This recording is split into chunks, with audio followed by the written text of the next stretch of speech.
Wisp, A Story of Hope. Zaina Fralin and Graham Baker Smith. Idris lived in a small, small world. A world where fences grew from the dirt and where shadows ruled. A world with no trees to give shade, no rivers to drink, or seas to swim. A world full of people, but where everyone was alone. Until one day, a wisp flew in on the evening wind. Dust rose up in swarms around it. Feet trampled it into the dirt. Nobody noticed it. Nobody except Idris. Idris gently the wisp from the ground. He softly away from the dust and dirt and footprints. And that was when he felt it, the smallest whisper of want. The wisp began to wriggle, flitting and fluttering. It bustled Idris past rows of tents, over the moonlit dirt, and along the fence's glare, until it stilled at the feet of a man, ancient and cracked. "Is this yours?" Idris asked. The man's eyes were long ago dulled, but he took the wisp in his hands, and he held it to his ear. Slowly, the spark of a smile lit his lips. "Once," he whispered. The wisp pulsed bright. The man lifted his voice, and music poured into the night.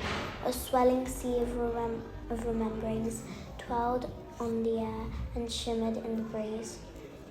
The people stopped. They smiled, and together they listened to the blazing, bright heartbeat of a song.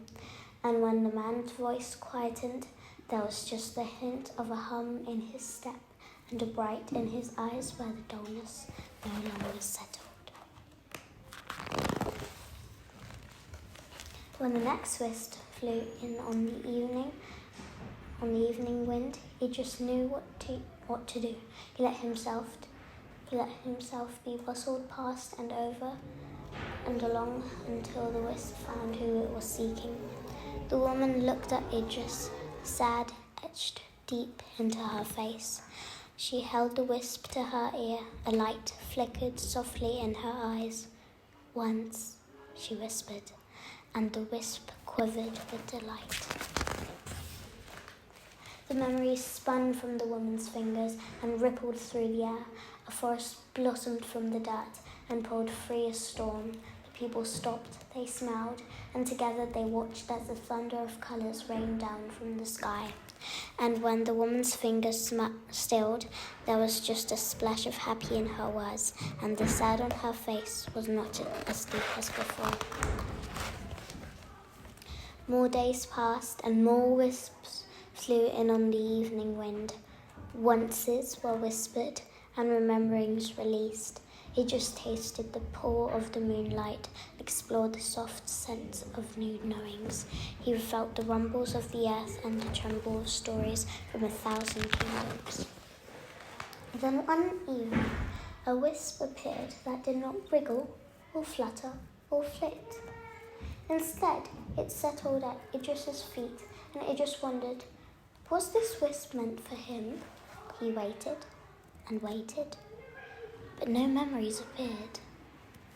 Idris have lived his whole life in this small, small world. There was nothing else to remember. Then Idris held the wisp close. Slowly, his ache was calmed, and the seed of understanding began to grow deep inside his heart. For Idris's wisp wasn't a memory.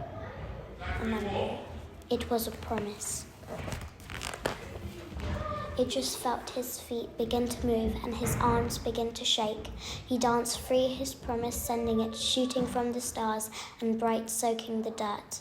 The people stopped, they smiled, and together they felt the promise of a dream. Idris lifted his hands and let the wisp catch on the wind. He watched it wing higher and higher, flying over the fences to where people had forgotten how to welcome wide field.